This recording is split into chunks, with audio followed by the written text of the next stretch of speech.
you.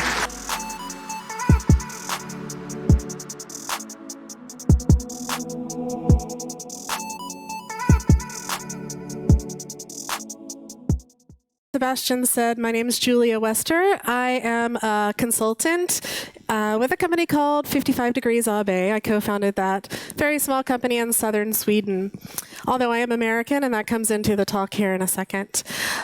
I want to talk to you a little bit about how binary thinking is really being a problem today in a lot of our communities, in my country, and maybe even in your workplaces, and maybe go so far as to say it might even be destroying your world as you know it. And so if we want to do something about it, to turn that around, we need different ways of thinking. So that's what I'm going to talk to you about today. So let's get started. When I saw this comic the first time, it was at a conference, Lean Agile Scotland, and someone had it up there, and I remember thinking, oh my God, this is exactly how I feel about the world today.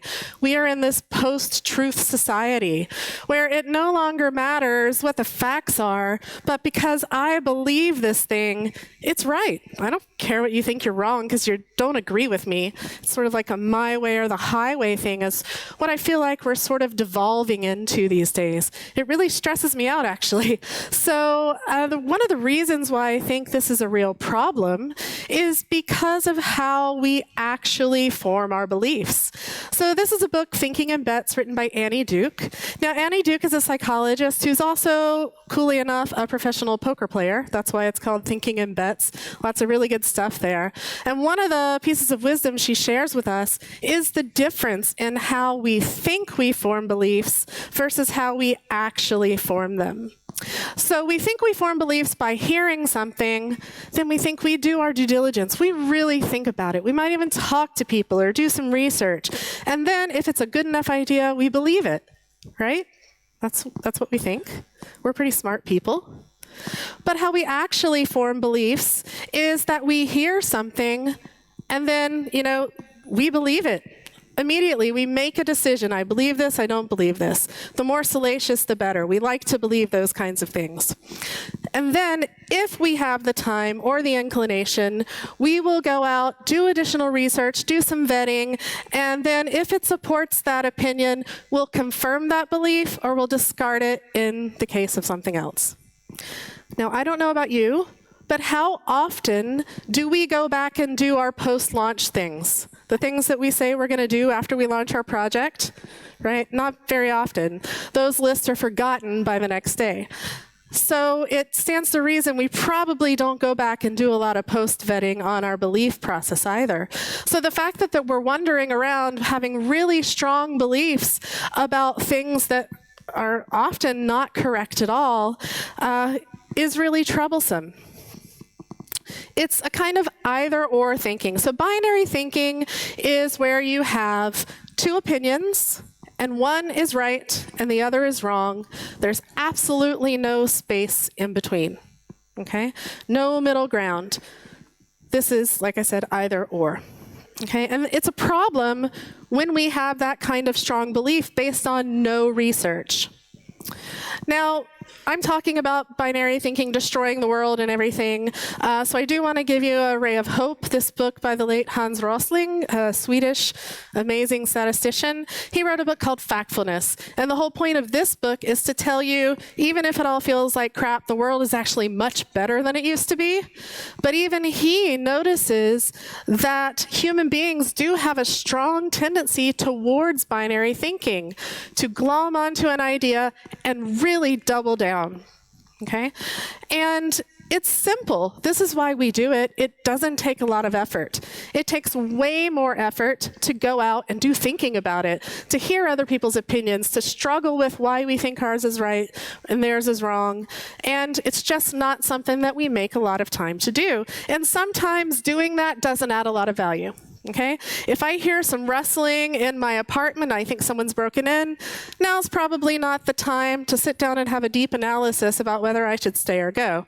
Making that quick decision, that's okay, right? But most of our situations aren't like that.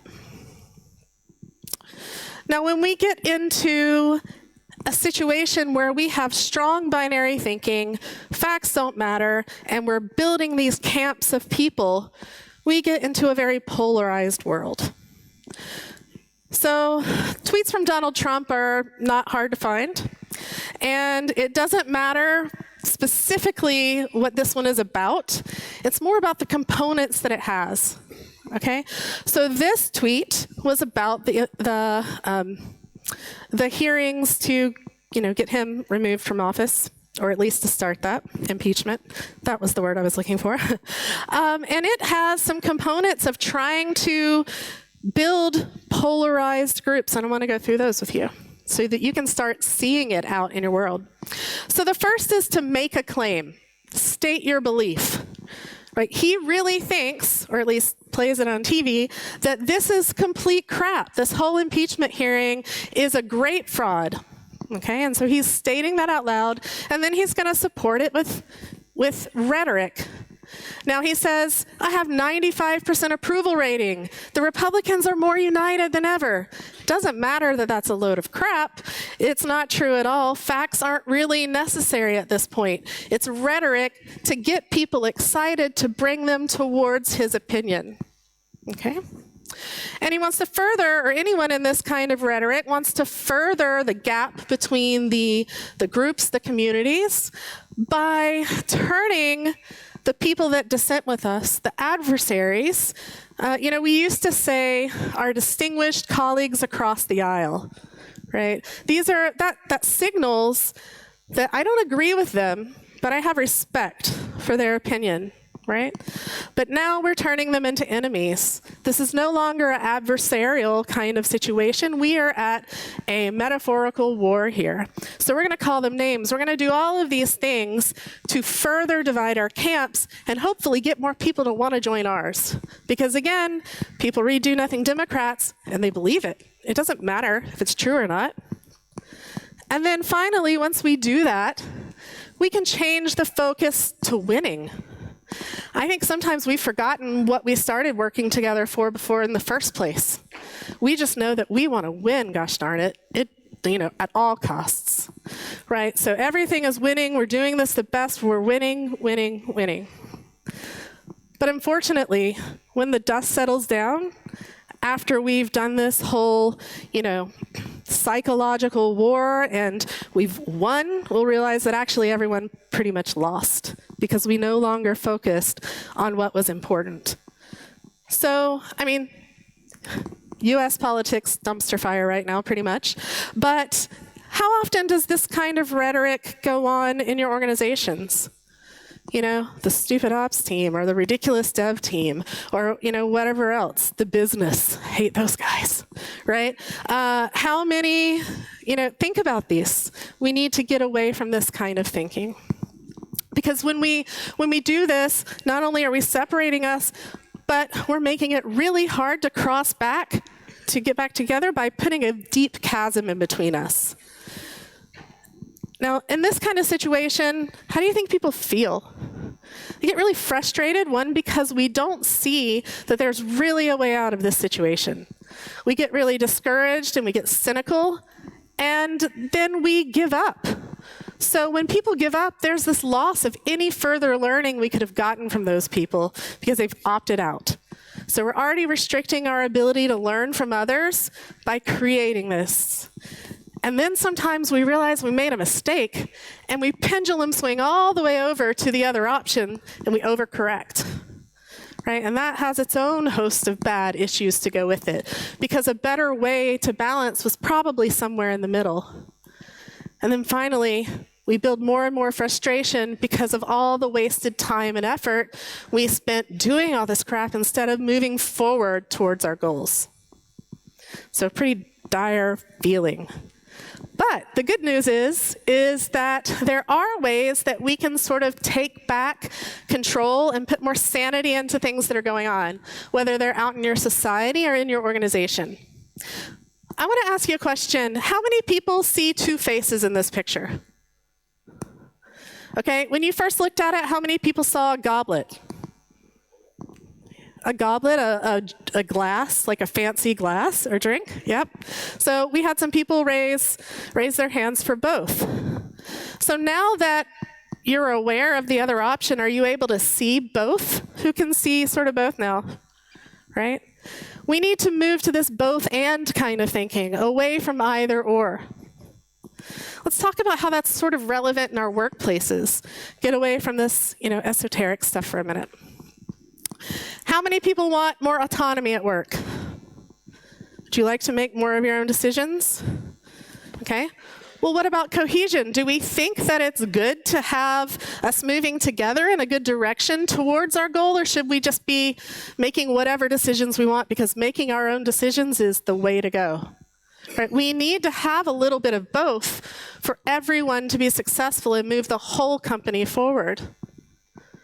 Same thing with automation and skills. I'll explain what I mean by that because it's not necessarily apparent. But we need to automate things. We have to improve our processes. We have to get better at, faster at doing things. But there's also a concern about this thing called the automation paradox.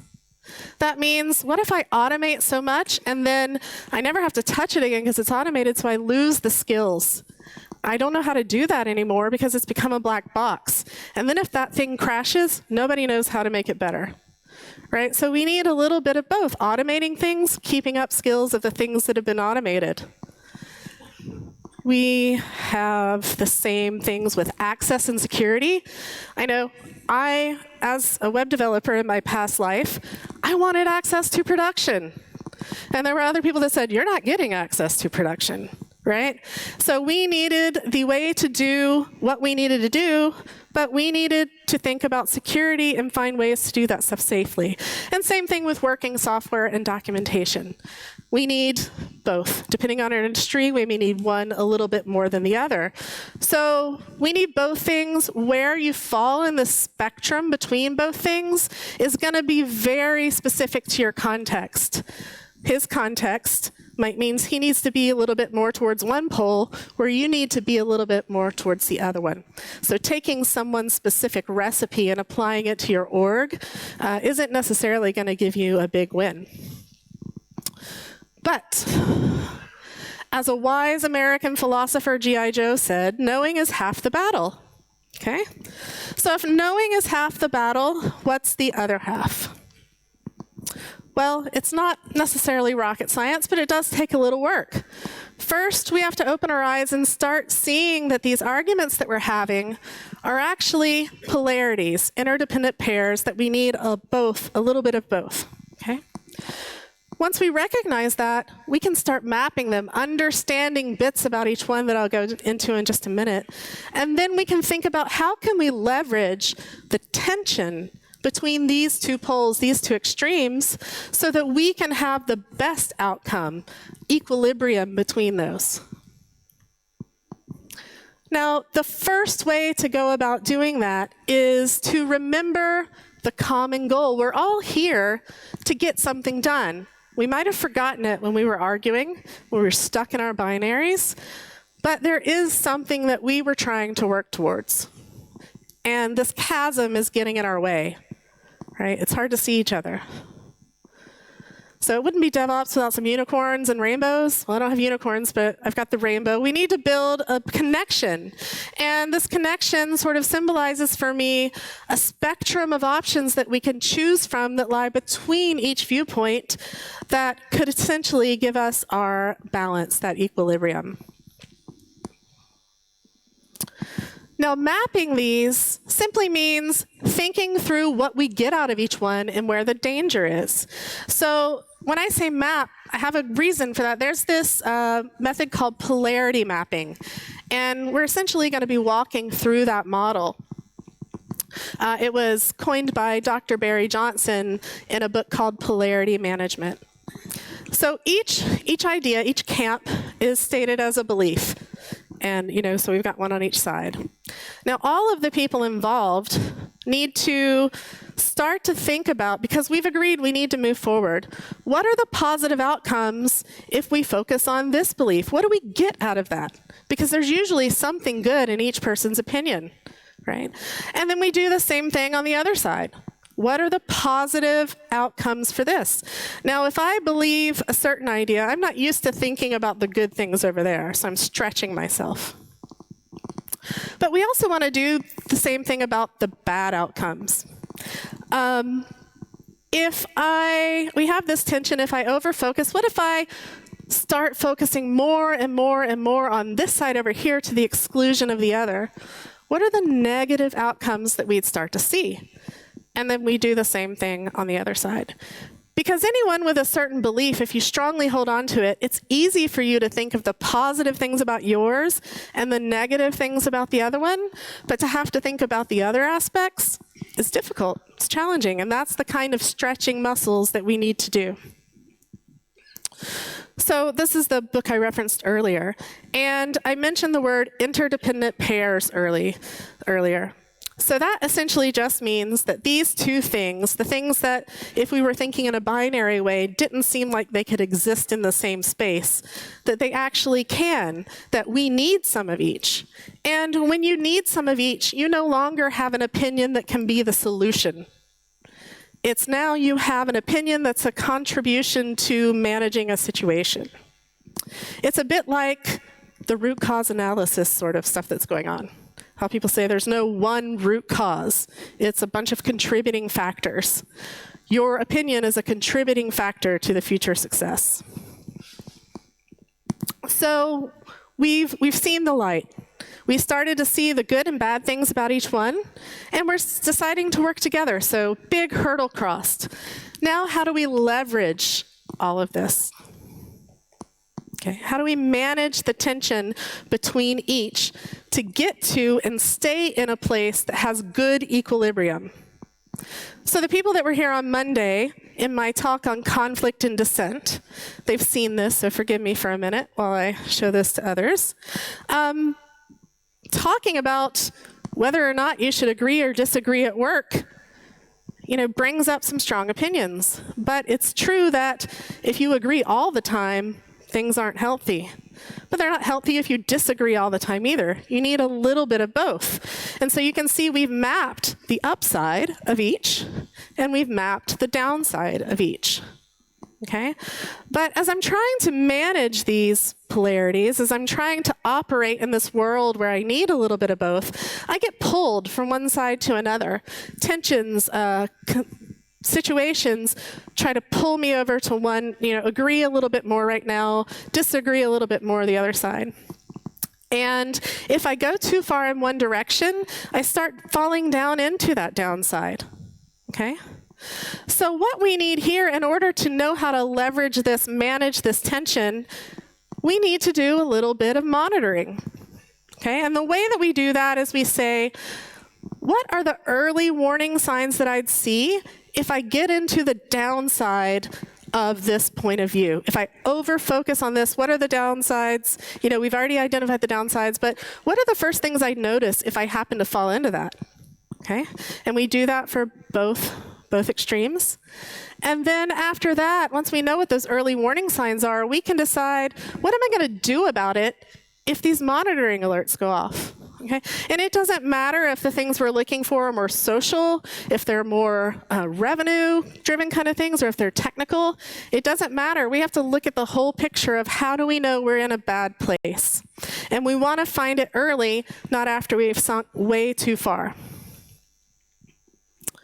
So Isaac Newton had a quote, "We build too many walls and not enough bridges." And every time that we build this kind of polarity, we are essentially building a wall or a chasm. And we need to start recognizing when we're building these and try to build bridges instead. So I wanted to leave you with a challenge today, okay? Because DevOps is not just about the tech side, right? It's about bridging groups. We need to build more of these bridges. So first, you have to see them, see the polarities, see the binaries. So I want to ask you to think about these binary thinking pairs that are ripping apart your communities, whether they're in your society, in your family, at your workplace, or even in the team in your workplace. What are they? Then think about, how am I contributing to that? Am I being too snarky or sarcastic? Is that just making it all worse? Am I spending a lot of time on Twitter riling people up? Or am I actually adding value to making this better? And then decide, what are you going to do? Even if you don't think you're reflecting on this, even if you don't think that you are contributing to it, what can you do from where you are right now to actively help change the conversation towards something more productive? Okay. So I'm going to end a few minutes early. I could talk about this all day, but we can do that online or here at the conference. I'll be here the rest of the day. There's a lot of ways that you can keep in touch with me, and I'm pretty responsive. So if you would like to geek out about this too, or challenge my opinion, or talk about any aspect of this, please just get in touch with me. And otherwise, I hope you have a great conference. Thank you very much.